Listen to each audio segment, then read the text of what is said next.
राजस्थान का जो पहला डोमेस्टिक रोड शो और प्रमोशनल इवेंट आज मुंबई में हुआ है, उसकी प्रेस कॉन्फ्रेंस में सभी का स्वागत है। और हम आशा करते हैं कि समस्त मीडिया का न सिर्फ इस प्रमोशनल इवेंट में बल्कि हमारा मेन इवेंट जब होगा दिसंबर में और उसके आगे भी हमें पूरा सहयोग समर्थन मिलता रहेगा। इससे राजस्थान में इन्वेस्टमेंट और रोजगार के उत्सव सृजित हों। पुनः आप सबका स्वागत करते हुए मैं निवेदन करना चाहूँगा माननीय मुख्यमंत्री जी से कि वो आपको संबोधित करें।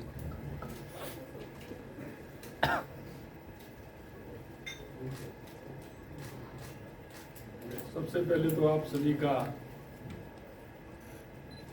बहुत बहुत स्वागत, अभिनंदन, क्योंकि ये हमारा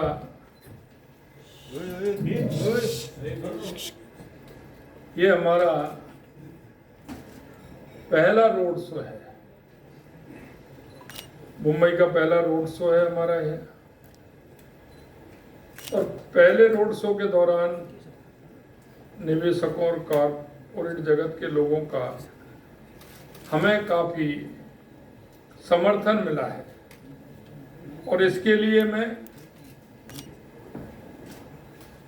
उन सभी का आभार व्यक्त करता हूं, आपके माध्यम से भी करता हूं। जैसा कि आज आपने देखा, आज हमने अक्षय ऊर्जा, मैन्युफैक्चरिंग, आईटी, सीमेंट और पर्यटन जैसे कई क्षेत्रों में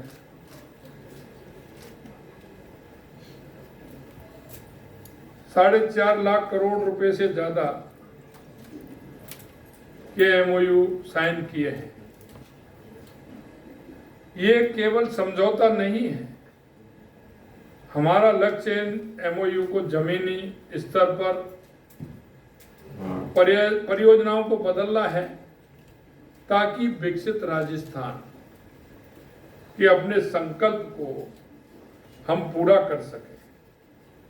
राजस्थान को समृद्ध बनाने के लिए हम निरंतर प्रयासरत हैं और आज साइन किए गए ये एमओयू इस दिशा में उठाया गया एक सार्थक कदम है।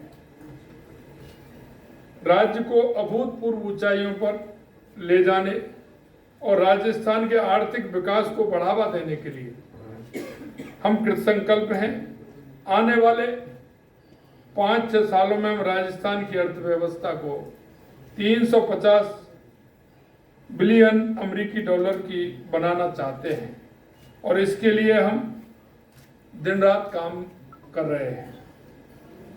निवेशकों और कारपोरेट जगत के दिग्गजों ने राजस्थान के प्रति जो विश्वास और उत्साह दिखाई दे रहा है, मैं कह सकता हूं उससे साबित होता है कि राजस्थान भारत के सबसे महत्वपूर्ण इन्वेस्टमेंट डेस्टिनेशन बनने की ओर अग्रसर हो रहा है।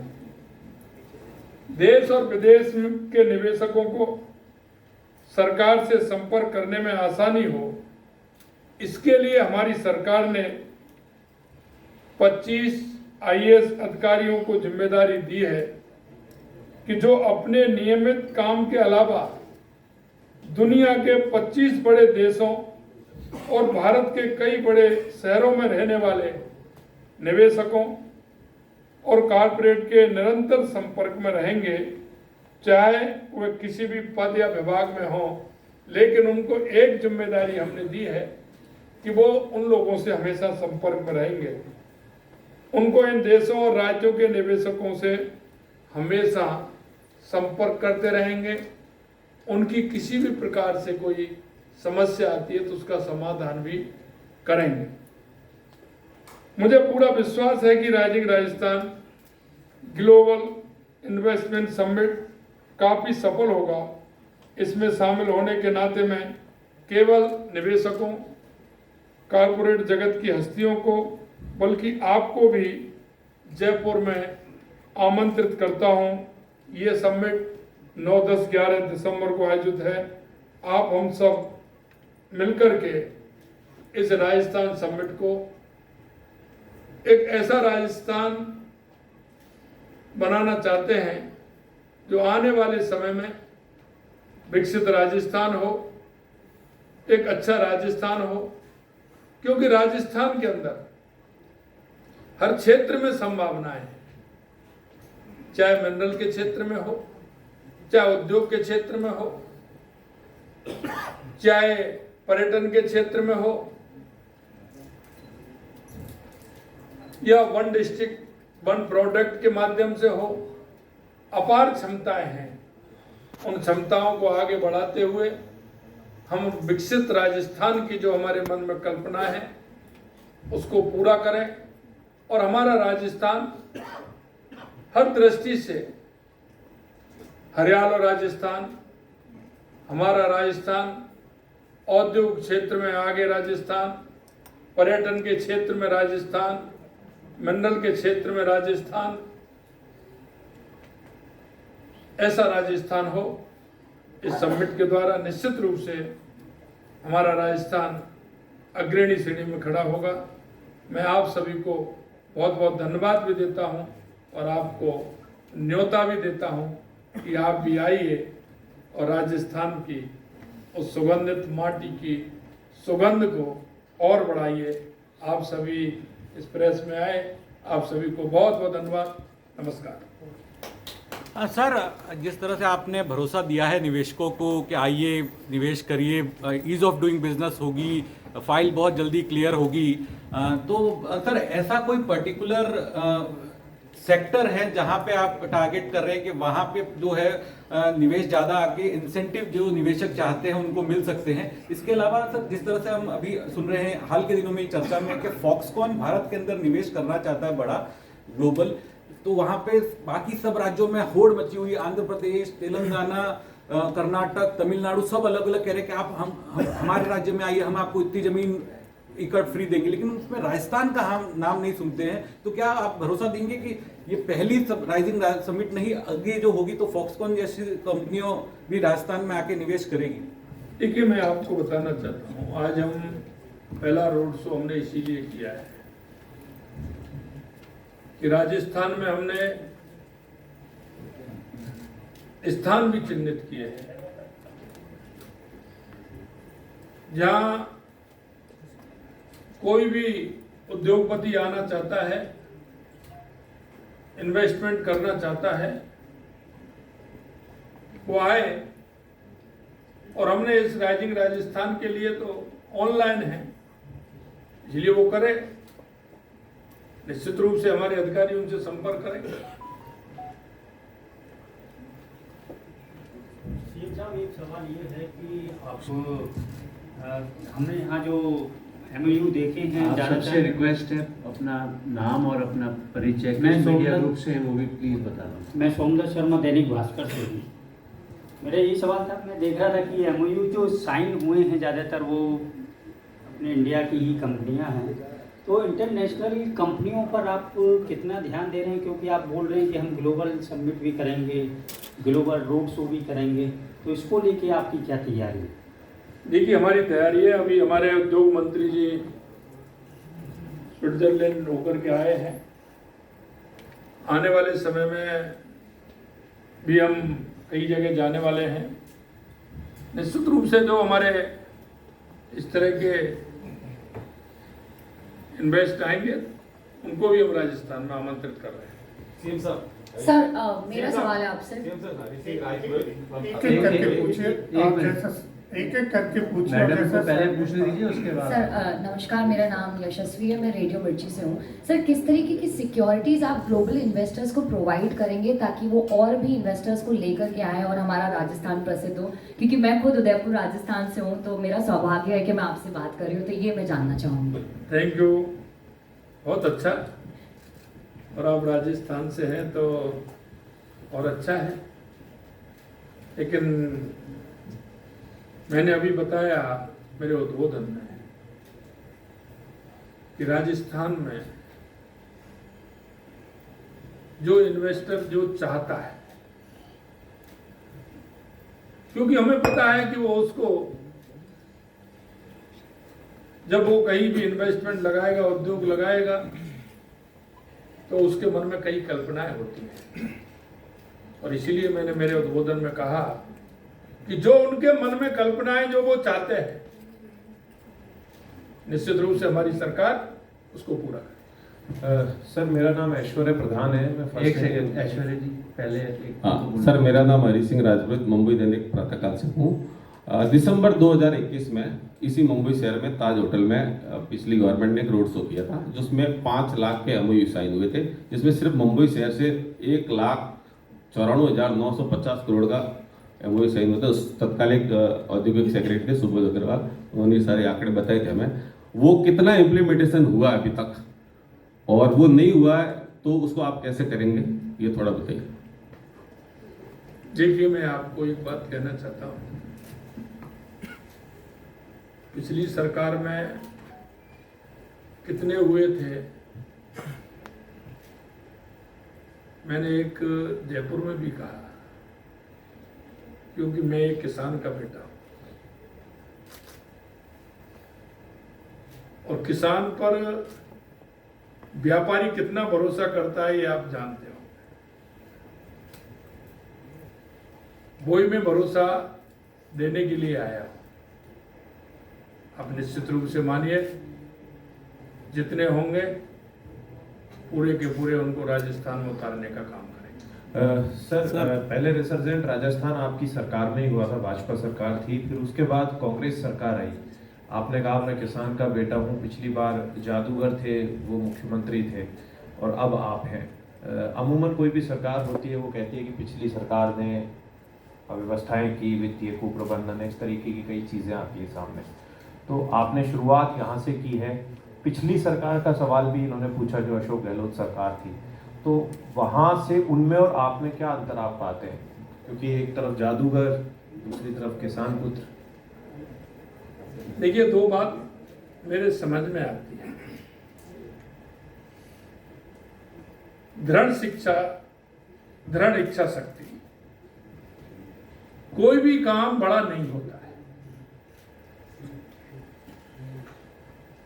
उसको पूरा करने में आपकी इच्छा शक्ति कितनी मजबूत है ये इस पर निर्भर करता है। ईमानदारी उसमें कितनी है इसमें निर्भर करता है। इसलिए मैं कह सकता हूं कि जितने भी निवेश आएंगे उसको पूरा उतारने का काम करेंगे, क्योंकि व्यक्ति की दृढ़ इच्छा शक्ति अगर मजबूत होती है, सरकार की दृढ़ इच्छा शक्ति मजबूत होती है, तो काम होता है। सर नमस्कार। 1 मिनट में बीच में बोलना चाह रहा हूँ। माननीय मुख्यमंत्री जी का कार्यक्रम काफ़ी व्यस्त है, इसलिए बस हम ये लास्ट क्वेश्चन ले रहे हैं। अभी से उनकी और कई सारी मीटिंग्स है, so kindly bear with us, we are taking this last question. ये लास्ट प्रश्न से पहले एक मिनट, लास्ट प्रश्न से पहले एक दैनिक भास्कर का जो प्रश्न था, देखिए मैंने अपने भाषण में भी कहा था, प्रधानमंत्री मोदी जी ने टेक्नोलॉजी भारत में लाने के लिए, और केवल टेक्नोलॉजी नहीं, पूंजी निवेश भी भारत में लाने के लिए ऐसा एक अभूतपूर्व फ्री ट्रेड एग्रीमेंट स्विट्जरलैंड के साथ करा है। स्विट्जरलैंड जैसे आप जानते हैं बहुत छोटा देश है, टेक्नोलॉजी है, लेकिन उसके प्रोडक्शन के एक्सपेंशन के लिए स्थान ही नहीं है, मार्केट भी नहीं है। भारत के अंदर जमीन भी है और मार्केट भी है, और ऐसा एफटीए एग्रीमेंट स्विट्जरलैंड के साथ करा है कि अगले 10 साल के अंदर स्विट्जरलैंड को टेक्नोलॉजी भी देनी है और $100 बिलियन भी निवेश करने हैं भारत में। अब उसके लिए जो मुख्यमंत्री जी ने मेट्रो एक्सपेंशन के लिए स्वीकृति दी है, उसमें उनकी एक कंपनी जो इलेक्ट्रिफिकेशन करती है रेल की, उसमें भागीदारी भी शुरू कर दी है। अनेकों वहां से इस तरह से हमारे पास आएंगे। जो ऐश्वर्य ने सवाल पूछा था, मुख्यमंत्री जी के जवाब में ये बात और जोड़ना चाहता हूँ, बहुत बड़ा अंतर है पिछली सरकार ने जो इन्वेस्टमेंट समिट करा और हमारी सरकार जो इन्वेस्टमेंट समिट कर रही है। उसके अंदर इच्छा शक्ति साफ नजर आती है जब हम पहले साल के अंदर ही इन्वेस्टमेंट समिट कर रहे हैं, जिसके अंदर आचार संहिता भी लगी और उसके अंदर पहले 5 महीने के अंदर ही हमने अनेकों निर्णय भी कर दिए इंडस्ट्रियल पार्क्स के अंदर पानी पहुंचाकर। उन्होंने अपने चौथे वर्ष के अंदर इंडस्ट्रियल समिट करा। तो आप समझ सकते हैं कि कौन सा हेडलाइन के लिए था और कौन सा असली पूंजी निवेश के लिए। सर नमस्कार। सर एक एक करके आराम से अंतिम प्रश्न किसान के बेटे का किसान एक पत्रकार के रूप में एक बार पीछे उनको मौका दिया जाए। सर निवेदन यह है, विश्वंत सिंह क्रांति सूक्ष्म मीडिया उसका एडिटर इन चीफ, मैं भी हल चलाते हुए मुंबई में कलम चलानी शुरू की। आज बूम के माध्यम से आपके समझ रहा हूँ। आपने अपने उद्बोधन में कहा हरियाणा राजस्थान, बड़ी खुशी हुई इस बात को लेकर। लेकिन सर कृषि क्षेत्र में इतना पोटेंशियल है राजस्थान में, उनकी तरफ आपकी नवोदित सरकार कितना ध्यान देगी? आप अभी थे क्या? जी सर। आप अभी थे क्या? अंदर नहीं थे क्या? हाँ थोड़ी देरी से आया हूँ। समय से आया करो। धन्यवाद। मैंने आपको कहा जी सर कि राजस्थान के अंदर उद्योग के लिए, कृषि के लिए, पर्यटन के लिए, खनिज के लिए, हरियाणा राजस्थान के लिए हमने लगातार दूसरे प्रदेशों से पानी के लिए समझौता किया है। खेती के लिए पहली आवश्यकता पानी की होती है। आप किसान हो तो जी सर, किसान ही होता है ना। जी सर। तो हमने ERCP योजना से लेकर के, यमुना समझौता से लेकर के, इंदिरा गांधी नहर को सुदृढ़ करने से लेकर के, माही डैम की सुजलाम सुफलाम से पानी की मांग करके और उसको पानी की व्यवस्था करने से, कई ऐसी परियोजना राजस्थान के अंदर हमने प्रारंभ की है जिससे कृषि के लिए, उद्योग के लिए और पर्यटन के क्षेत्र में अगर पानी होगा तो हमारे ये सारे क्षेत्र बढ़ेंगे। तो उसके लिए भी हमारी सरकार काम करेगी और ये भी प्रोजेक्ट हमारे चल रहे हैं। सीएम सर एक लास्ट सवाल। एक मिनट आप सब लोगों से गुजारिश है। सीएम साहब एक all are requested please kindly bear with us. Honourable CM has extremely busy schedule, so we'll have to wrap this. PTI से सर एक क्वेश्चन है कि अभी तक after announcement of rising Rajasthan आज का मिला के अभी तक कितना MOU साइन हुआ है और पहले साल आपका कितना टारगेट है? वैसे तो यहाँ तो 4.5 लाख करोड़ के हुए हैं, लेकिन वैसे 6.5 लाख करोड़ के कुल हमारे अभी हमारा समय बहुत कम हुआ है। अभी हमारे 6.5 लाख करोड़। सीएम साहब उद्योग थैंक यू।